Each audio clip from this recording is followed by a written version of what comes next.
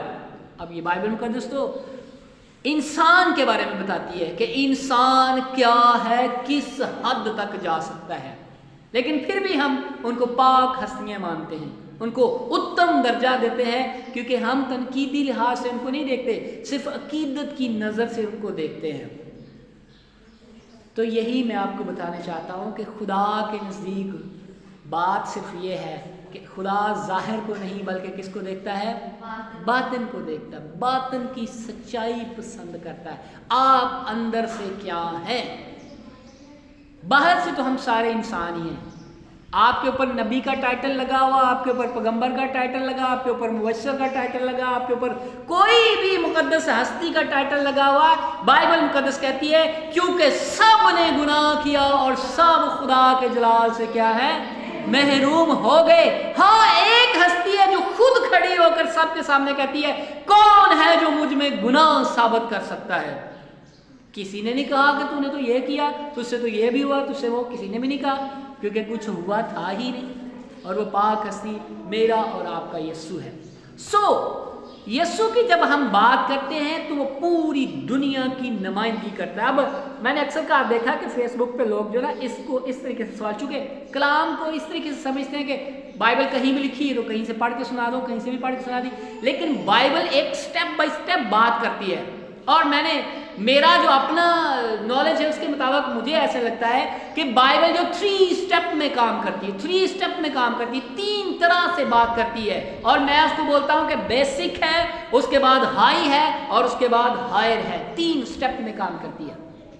اب کوئی ہائر کے ساتھ پرائمری کو ملائے تو یہ تو کوئی جوڑ ہی نہیں ہے کہ کسی نے پی ایچ ڈی کی ہو اور اس کے بعد اس کے پاس ایک پرائمری کا بچہ آئے اور اس کو بولے کہ نہیں جی میرے قاعدے میں تو ایسا لکھا، آپ کیوں ایسا کہتے ہیں، وہاں تو یہ لکھا ہے.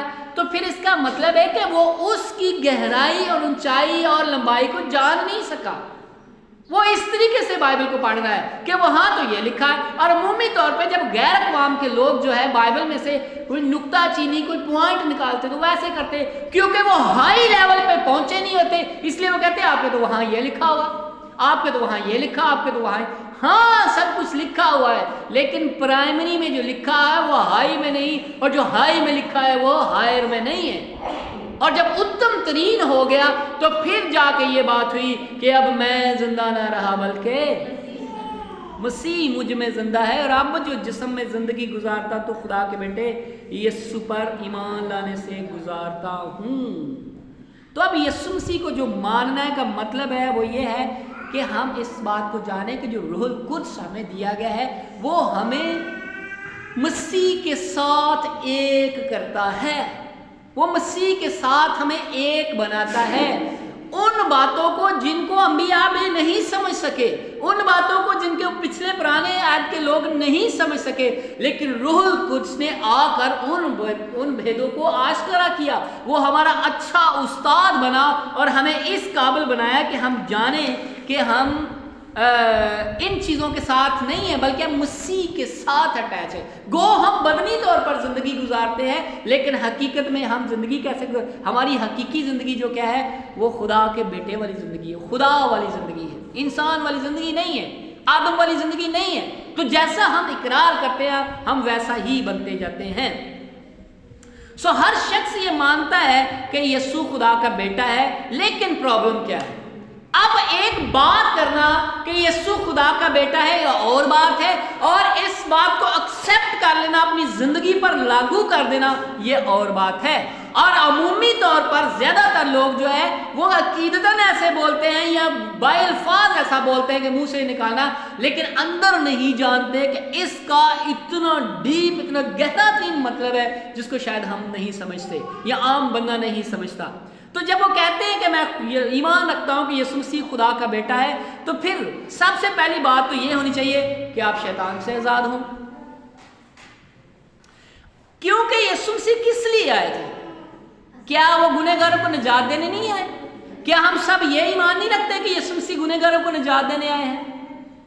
کیا ہم یہ سب ایمان نہیں رکھتے کہ وہ جتنی انسان کی خطائیں تھیں، گناہ تھے، ان کو صلیب پر ان کا خاتمہ کیا گیا ہم سب کو آزاد کرنے کے لیے؟ تو پھر ہم پھر بھی شیطان کے ساتھ، پھر ہم اس کا مطلب ہے یسوع مسیح کو خدا جو مانتے ہیں وہ عقیدتاً بولتے ہیں یا ایسے منہ سے الفاظ نکالتے ہیں، ہمیں اس کی گہرائی کا نہیں پتا، کیونکہ گہرائی میں تو صرف شیطان سے ہم آزاد ہو گئے، شیطان کا تو ہم پہ کوئی دو نہیں. لیکن اس کے باوجود بھی کلیسیاں بھری پڑی ہیں، ایسے مسیحی اجتماع جو ہے بھرے پڑے ہیں، اور وہاں پہ یہی ہوتا ہے کہ ہم شیطان کو ڈانٹ رہے ہوتے ہیں، شیطان کو نکال رہے ہوتے ہیں سارا کچھ. اب ہم اس کا حوالہ یہ دیتے ہیں کہ لو جی یسوع مسیح نے بھی تو ایسا کیا تھا. میں یہ سوچتا ہوں کہ جب کسی سے یہ بولا کہ بھائی آپ یہ کیا سلسلہ ہے، وہاں تو اگر یسوع مسیح ہی خدا کا بیٹا آپ ایمان رکھتے ہیں تو اب شیطان کا کیا چکر ہے؟ تو کہیں گے یسوع مسیح نے تو بھی ایسا کیا. اب بات یہ ہے کہ آپ ہائر میں ہیں اور بات کس کی کر رہے ہیں؟ آپ پرائمری والی بات کر رہے ہیں. اب یسوع مسیح نے یہ سب کچھ کیا، لیکن یہ کب تک کیا؟ جب اس نے کفارہ دے دیا تو پھر ہم کہاں پہنچ گئے؟ ہائر میں پہنچ گئے ہیں. ہم پرائمری کو ہائر کے ساتھ جوڑ رہے ہیں، یہ ہمارا سب سے بڑا مسئلہ ہے.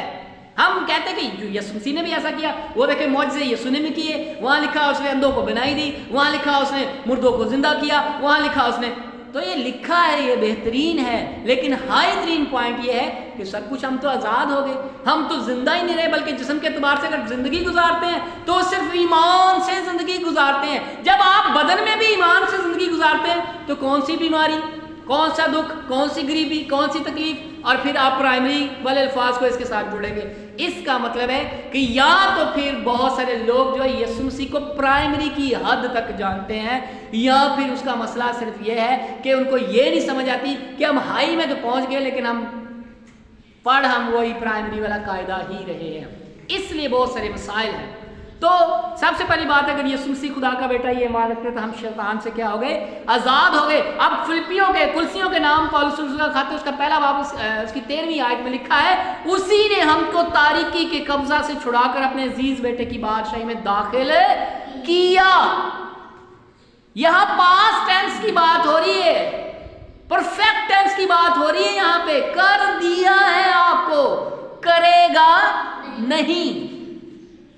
اس نے ہم کو تاریکی کے قبضہ سے چھڑا کر اپنے عزیز بیٹے کی بادشاہی میں داخل کیا, کر دیا. آپ داخل ہو گئے اور آپ باقی ساری چیزیں, کیونکہ بائبل میں ایسا لکھا جی وہ موسیٰ نے ایسا کیا تھا, وہ ابراہم نے ایسا کیا تھا, وہ فلاں نے یہ کیا تھا, وہ ایلیا نے ایسا کیا تھا. لو جی بائبل میں لکھا ہوا. تو وجہ یہ ہے کہ ہم ان 3 سٹیپ کو نہیں سمجھ رہے ہیں. پھر دوسری بات یہ ہے کہ اگر یسوع مسیح خدا کا بیٹا ہم یہی مان رکھتے تو پھر گناہ کا مسئلہ حل ہو گیا.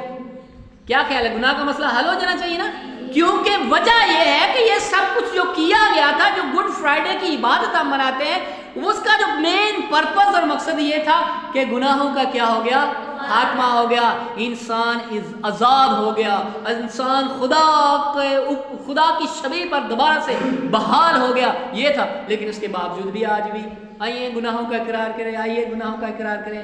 تو پھر اس کا مطلب ہے کہ ہم یسوع مسیح کو خدا کا بیٹا صرف عقیدتاً مانتے ہیں, الفاظ میں مانتے ہیں. یہ بھی ہمارا مسئلہ حل نہیں ہوا, کیونکہ اگر اس کو لکھا ہے رومیو کے 8ویں باب کی پہلی اور دوسری آیت میں لکھا, بس اب جو مسیح یسوع میں ان پر سزا کا حکم نہیں ہے, کیونکہ زندگی کے روح کی شریعت نے مسیح یسوع میں مجھے گناہ اور موت کی شریعت سے کیا کر دیا, آزاد کر دیا. یسوع مسیح کو خدا کا بیٹا ماننے کا دوسرا فائدہ اور جو دوسرا مقصد ہے وہ یہ ہے کہ ہم گناہ کی شریعت سے, موت کی شریعت سے کیا ہو گئے, ہم آزاد ہو گئے. لیکن اگر آج بھی ہم اسی بات کو پریفر کرتے, اسی بات کو پریچ کرتے, اسی بات کو لے کے جاتے, تو اس کا مطلب ہے ہمیں یسوع مسیح کو جو خدا کا بیٹا ہے اس کو صرف عقیدتاً مانتے ہیں. تیسری بات یہ ہے کہ رشتہ ٹوٹ گیا تھا. باغ عدن میں خدا کا اور انسان کا رشتہ ٹوٹ گیا تھا, کیونکہ جب نافرمانی آئی, جب گناہ آیا تو خدا علیحدہ ہو گیا اور انسان علیحدہ. یہ وہی انسان تھا جو خدا کے ساتھ تھا, جو ٹھنڈے وقتوں میں باتیں کر رہا, جو خدا اور انسان دوستوں کی طرح باتیں کر رہے, جو مل رہے, جو خدا انسان کو دنائی اور حکمت دے رہا, وہ رشتہ ٹوٹ گیا. اور یسوع مسیح کو خدا کا بیٹا ماننے کا تیسرا مقصد وہ یہ تھا کہ خدا سے دوبارہ کیا ہو گئے, ہم بحال ہو گئے. اور آج بھی ہم کہتے ہیں خدا تو ہمیں اپنے ساتھ, خدا تو. اس کا مطلب ہے کہ ہم اس بات کو نہیں جانے کہ میں زندہ نہ رہا بلکہ مسیح مجھ میں. اگر مسیح زندہ ہے تو پھر مسیح تو باپ, وہ کہتا ہے کہ میں باپ میں ہوں اور باپ مجھ میں ہے. فلپس نے کہا ہمیں نہیں پتا تو کہاں جاتا ہے, باپ کو ہمیں دکھا. اس نے کہا اتنی مدت سے تیرے ساتھ رہا ہوں, کیا تو نہیں جانتا کہ میں باپ میں اور باپ مجھ میں اور ہم ایک ہے. تو اگر خدا کے ساتھ ملاوٹ, پھر بعد میں اس بات کی وضاحت کی گئی کہ ہاں اگر جو کوئی مجھ پر ایمان لیتا ہے وہ بھی ہمارے ساتھ ایک ہوگا. تو پھر خدا یسوع مسیح کو اگر خدا کا بیٹا مانتے ہیں تو یوحنا کی انجیل 14ویں باب کی 16-17 آیت میں لکھا, اور میں باپ سے درخواست کروں گا تو وہ تمہیں دوسرا مددگار بخشے گا جو ابد تک تمہارے ساتھ رہے, یعنی روح حق جسے دنیا حاصل نہیں کر سکتی. آگے غور سے سنیے آگے کیا لکھا, کیونکہ نہ اسے دیکھتی ہے اور نہ جانتی ہے, تم اسے جانتے ہو کیونکہ وہ تمہارے ساتھ ہے اور پھر تمہارے. میں دوبارہ سے پڑھتا ہوں, غور سے سنیے. تم اسے جانتے ہو, یہ بات کس کی ہو رہی ہے؟ نہ روح القدس کی بات ہو رہی ہے. بات کس کی ہو رہی ہے؟ روح القدس کی. تو یسوع مسیح کہتا ہے تم اسے کیا ہو, حالانکہ روح القدس ابھی نازل ہے, لیکن یسوع مسیح کہتا ہے تم اسے کیا کرتے ہو, تو جانتے ہو, اور کیونکہ وہ تمہارے ساتھ رہتا ہے اور پھر تمہارے کیا ہو جائے گا. تو پھر کس کی بات ہو رہی تھی؟ یسوع خود اپنی بات کر رہے تھے. کہ ابھی تم اسے جانتے، وہ تو روح کو نہیں جانتے تھے، وہ تو یسوع کو جانتے تھے، تو اس بات کو نہیں سمجھے، اس لیے وہ سوال پہ سوال کیے جا رہے تھے کہ یہ نہیں تو ایسے تھے ایسے تھے. تو اس نے کہا اب تم جانتے ہو کیونکہ ابھی وہ تمہارے ساتھ ہے اور اس کے بعد تمہارے کیا ہو جائے گا، اندر ہو جائے گا. تو پھر آپ کے اندر روح القدس ہے، اور روح القدس ہے کس کا؟ کہ آدم کا ہے؟ کیا کسی انسان کا ہے؟ کیا کسی حیوان کا ہے؟ کیا کسی جانور کا ہے؟ کیا کسی پرندے کا روح ہے؟ نہیں، ہمیں وہ روح ملایا جو باپ کا روح ہے، اس لیے ہم اسے ابا یعنی اے باپ کہہ کر پکارتے ہیں. تو یہ خدا کا روح ہے، تو خدا کا روح انسان کے اندر ہے، اس کا مطلب ہے خدا اور انسان کیا ہو گئے؟ ایک ہو گئے. تو یہ بھی مسئلہ نہیں. یسوع مسیح کو خدا کا بیٹا ماننے کا تیسرا چوتھا مقصد یہ تھا کہ ہم خدا کے ساتھ ایک ہو گئے، لیکن اس کے باوجود بھی ہم اس بات کو نہیں سمجھ پائے کہ اب میں زندہ نہ رہا، میں تو مسیح میں ہوں، میں تو باپ کے ساتھ ہوں، ایک ہوں، میں تو خدا کے ساتھ ایک ہو گیا. یہ بھی مسئلہ ہے ابھی تک. اور پھر ایک اور بات، جو نجات کا جو واحد معیار تھا وہ یہی تھا. اب ہماری دنیا میں پرابلم کیا ہے کہ جب ہم کوئی اسپیسیفک خدمت لیتے ہیں، کوئی مقدس ہستی والا کوئی اپنے اوپر روپ دھارتے ہیں یا اپنے آپ کو کوئی اس طریقے کی مسیح خدمت لے لیتے ہیں، تو ہم سمجھتے ہیں کہ اب ہم خدا کے ہو گئے ہیں. اب ہم چونکہ کہہ رہے ہیں یسوع مسیح خدا کا بیٹا ہے، حالانکہ ہم نے جو چاروں پانچوں مقصد پڑھے ہیں وہ ہماری زندگی میں پورے نہیں ہوتے، اس کے باوجود بھی ہم کہہ رہے ہیں یسوع مسیح کو ہم خدا کا بیٹا مانتے ہیں. تو میں نے بتایا کہ اس کا پہلا مقصد کیا ہے، یہ ماننے کا، یہ دوسرا تیسرا چوتھا یہ بتایا.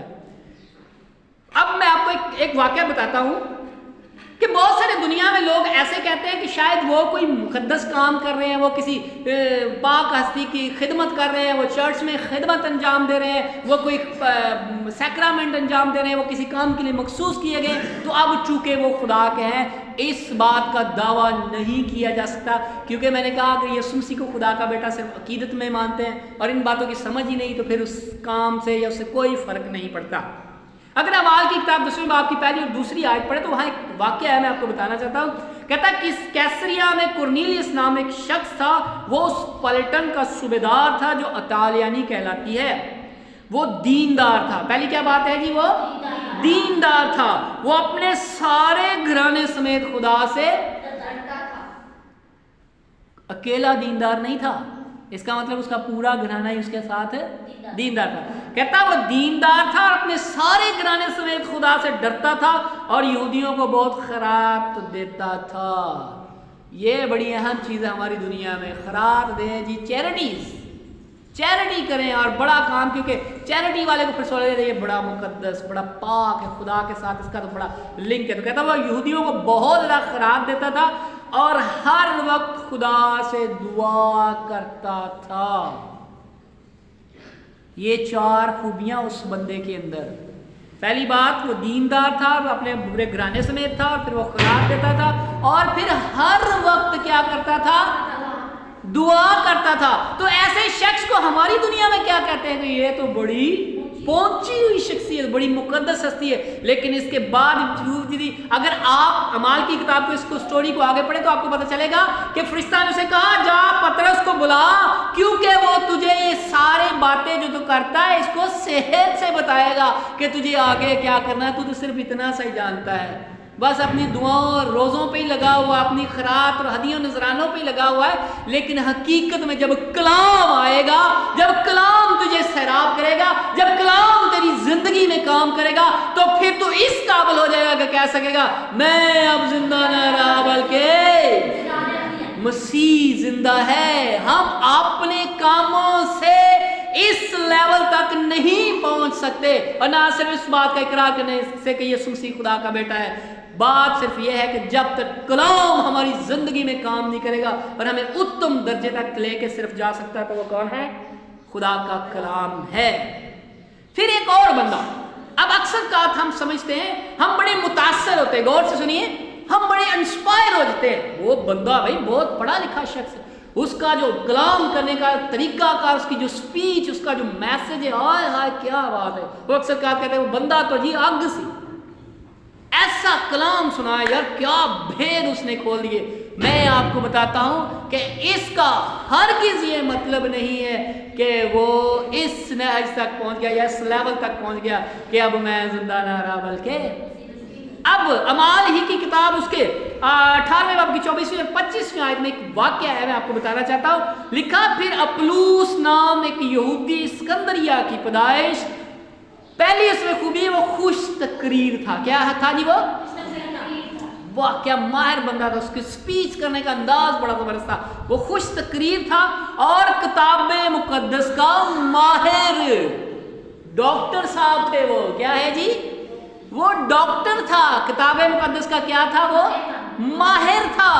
اور وہ افسس میں پہنچا تو اب سوچیں کہ ہماری دنیا میں ڈاکٹر، کتاب مقدس کا ماہر، استاد ہونا کتنی بڑی بات ہے، لیکن کہتا جب وہ پہنچا تو اس شخص نے خدام کی راہ کی تعلیم پائی تھی اور پھر روحانی جوش سے کلام، فارمیلٹی نہیں تھی، وہ کوئی رسم نہیں پوری کر، اپنی جاب نہیں کر رہا تھا، بلکہ لکھا وہ روحانی جوش سے کلام کرتا تھا اور یسوع کی بابت صحیح تعلیم دیتا تھا۔ اب مجھے بتاؤ کہ اس میں کمی کیا رہ گئی جی؟ خوش تقریر ہے وہ پھر بڑی اونچی علاقے کا، افسس شہر کا رہنے والا، اس وقت کا بڑا مطلب سمجھو سپر پاور یونان جو اس کے اہم شہر کا رہنے والا، پھر خدا کی راہ کی اس نے تعلیم پائی، ایجوکیٹڈ پرسن تھا، اور پھر وہ روحانی اسپرچل، روحانی جوش سے بھرا ہوا، اور پھر وہ یسوع کی بابت کیا کر رہا تھا؟ ٹھیک تعلیم دے رہا تھا۔ اس میں کمی کیا رہ گئی؟ لیکن لکھا جب پرسکلا اور ایکولا اس کو ملے تو انہوں نے کہا یہاں لکھا وہ صحیح تعلیم دیتا مگر صرف یوحنا کے بپتسمہ سے واقف تھا۔ اب آپ سوچ لیں کہ یسوع کی کتنی وہ ٹھیک تعلیم دیتا اور جو صرف یوحنا کے بپتسمے تک واقف تھا، اس کو یسوع مسیح کے بپتسمے کا پتہ ہی نہیں تھا۔ کتنا ماہر ہوگا وہ، کس چیز کا ڈاکٹر ہوگا وہ؟ کیا پرانے عہد نامے کا ڈاکٹر ہوگا؟ کیا کسی ایک خط کا ڈاکٹر ہوگا؟ کیا کسی 4 اناجیل کا ڈاکٹر ہوگا؟ یا کسی یسایہ کی کتاب کا ڈاکٹر بنا ہوگا؟ ماہر تھا وہ، لیکن صرف جانتا کیا تھا؟ یوحنا کے بپتسمہ تک۔ تو پھر لکھا پرسکلا اور اکیلا جو خدا کے لوگ تھے، جو جن کو کلام کی سمجھ تھی، جن پر روح القدس کا ایک اثر تھا اور وہ اس بات کو جانتے تھے، وہ اسے اپنے گھر میں لے گئے اور انہوں نے اسے کھانا کھلایا اور پھر اسے یسوع کی بابت ٹھیک تعلیم دی۔ خوش تقریر ہونے کا مطلب یہ نہیں ہے کہ آپ کو پتا ہو، اور بات یہ ہے کہ ہو سکتا آپ ڈاکٹر ہو لیکن آپ اس بات تک ابھی تک پہنچے ہی نہ ہو کہ اب میں زندہ نہ رہا بلکہ مسیح مجھ میں زندہ ہے۔ ہم کتنے جلدی سے انسپائر ہو جاتے ہیں، وجہ یہ ہے کہ ہم خود بھی اتنا سا لٹل سا جانتے ہیں۔ پھر دوسری یہ بات ہے کہ اس کے بتی کی انجیل میں لکھا، لوکا کی انجیل میں، کہ ہر وہ شخص جو مجھے اے خداوند کہتا ان میں سے ہر ایک خدا کی بادشاہی میں داخل ہے۔ اب یہ تو بھائی ناانصافی ہو گئی، ساری عمر ہم خدمت کرتے رہے، ساری عمر ہم خدا کی منادی کرتے رہے، ساری عمر ہم معجزے کرتے رہے، ساری عمر ہم خیرات اور یقینیاں دیتے رہے، اور اس کے بعد خدا ہم سے کہا کہ میری آپ سے کیا ہے؟ واقفیت نہیں، تو یہ حد ہو گئی ہے۔ تو اس کا مطلب ہے کہ یہ کافی نہیں ہے کہ ہم کوئی خدمت میں آ گئے، ہم مسلسل ایک بیگ پکڑا اور لگے ہوئے وہاں سارا زمانہ ہم نے گھوم لیا، لیکن ہمیں اس بات کا پتہ نہیں چلا کہ اب میں زندہ، بلکہ اب زندہ کون ہے؟ تو جب مسیح زندہ ہے تو پھر آپ تو خدا میں اور خدا آپ میں، باقی چیزیں کیا؟ کون سی منادی؟ کس نے آپ کو کہا منادی کرنے کے لیے؟ تو روح القدس کے بھیجے ہوئے جائیں گے تو پھر منادی بھی ہوگی، ورنہ تو پھر فارمیلٹی ہوگی، پھر چل رہے کام چل رہا سلسلہ، کیونکہ آپ کو تو خود پتہ نہیں چلا کہ آپ زندہ ہیں کہ آپ مر گئے ہیں۔ پھر اگر ہم یسوع کو مسیح کے طور پر مانتے ہیں تو اس میں سب سے جو خوشخبری کی بات وہ یہ ہے کہ آپ کیا ہوں گے؟ چٹان ہوں گے۔ آپ کیا ہوں گے جی؟ چٹان ہوں گے۔ پرانے عہد نامے میں یہ بات لکھی تھی، یہودیوں کو، اسرائیلیوں کو یہ کہا گیا کہ جب تو خدا کے حکموں کو مانے گا تو پھر تو دم نہیں ہوگا بلکہ تو کیا ہوگا؟ تو سر ہوگا، لیکن اگر نہیں مانے گا تو پھر تو کیا ہو جائے گا؟